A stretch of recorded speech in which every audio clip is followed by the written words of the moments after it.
Peter Vogt here, the introvert advocate, and today's video is about the importance of depth in your life as an introvert. Depth, D-E-P-T-H, being deep into things and having deep relationships, etc.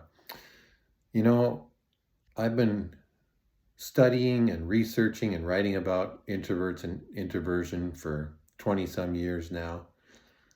I'm 56 years old, so I've been an introvert for 56 years now and counting. And one of the things that I've noticed is that some of the things we need as introverts are pretty obvious, like, I don't know, for example, solitude, alone time. A lot of introverts, a lot of us as introverts talk about that and uh, have a pretty easy time understanding the concept that we need our alone time. Same thing goes for other things like, I don't know, having time to think before you react to something, being able to work in a sort of a focused way without constant interruptions. So they're all pretty tangible and easy to understand. This thing about depth is a little tougher. It's a little more elusive, but it's just as real for you as an introvert. It's just as real for me as well as an introvert. And so it's important to just know that of all the things we need as introverts, depth is definitely one of them. Now, what do I mean by depth exactly? I'm talking about real depth in the activities that you do primarily, and depth in the relationships that you have with people and in the conversations you have with people. For example, I, like many introverts, and you may be like this as well, I very much enjoy an in-depth, very focused conversation with one person at a time at a quiet place versus trying to talk to 10 or 20 people in a group, for example. Or when it comes to activities, I'm much more apt as an introvert, and you probably are too, to have maybe 2 or 3 favorite things that you like to do that you really, really like to sink your teeth into versus maybe bouncing around from, 6, 8, 10 different things that you like to do. It's that whole quality versus quantity difference between introverts and extroverts, and the whole depth versus breadth difference between introverts and extroverts. So that's what I'm getting at when I talk about depth. So one of the things that I notice about myself, and I think that if you're an introvert, this might hit home for you too, is that when I'm not getting the depth that I need as an introvert, um, it feels like something very familiar to me. And it's because I grew up on a lake that I'll use this analogy. When I feel like I'm not getting the depth that I need, and that, again, that's with the relationships that I have, my interactions with people, or just not being able to sink my teeth into the activities that I enjoy the way that I typically want to, it feels like I'm a rock skipping across the water, and I'm the rock, and I'm just bouncing, bouncing, bouncing, bouncing, and suddenly I just drop and plummet to the bed of the lake.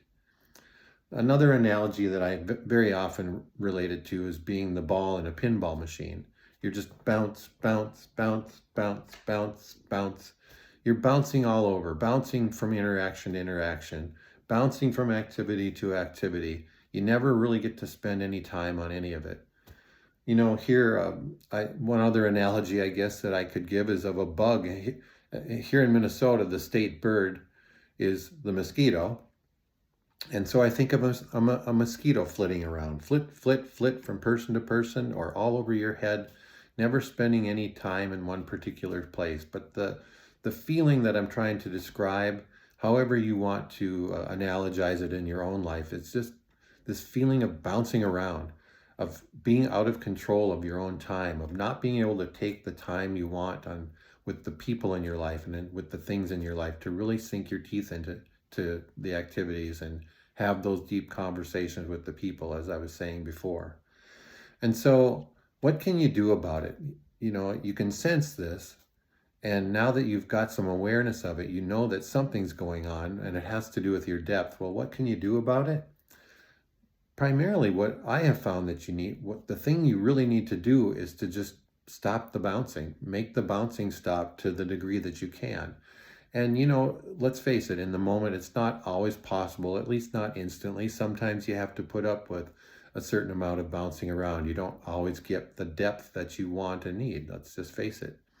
But when you have some control over, let's say, how many activities that you have in a particular day, how many people that you interact with in a particular day, etc., if you can just slow that process down a bit, maybe talk to fewer people or decide to schedule fewer meetings, or maybe just set aside 2 hours to really go ahead and sink your teeth into that.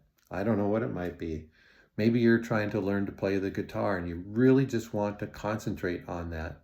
Well, you may just need to block out 2 hours for that very purpose, so that you again can get that activity in the depth that you so crave as an introvert. So as you go about your day and your weeks in the weeks ahead, just think about this concept of depth a little bit more if you haven't in the past as an introvert. Again, it really does sort of set itself up in a contrast with other things that are more obvious, like solitude and thinking time, etc.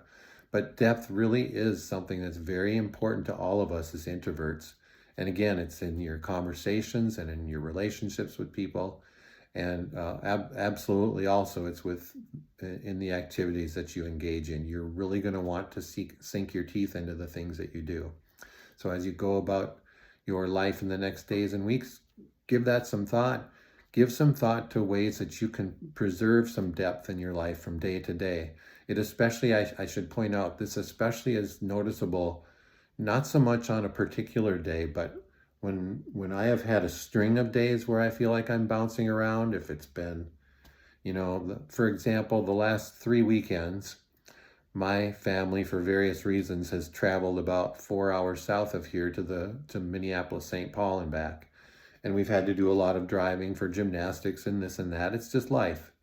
But it gets to be a little much sometimes. And so yesterday, I just very intentionally, once we were finally home, I just intentionally slowed down where I could and did some sort of, I don't know, sort of mindless things to some degree, like cleaning up, and then some other things where I could just focus and again just read in depth and do some things to sort of regroup my batteries as far as that goes. So again, as you go forth in your weeks and days ahead, keep this whole concept of depth in mind as an introvert. It's important to you, and it's important for you to get it in your relationships and in your activities. I really appreciate you watching this video as always. If you have other people in your life that you think would benefit from it, that you think would enjoy it, please share that with them, either on your own or in your social media channels.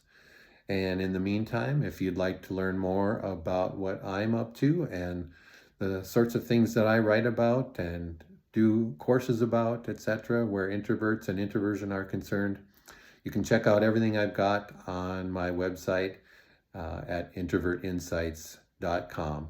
Thanks again for watching today's video, and we'll see you next time.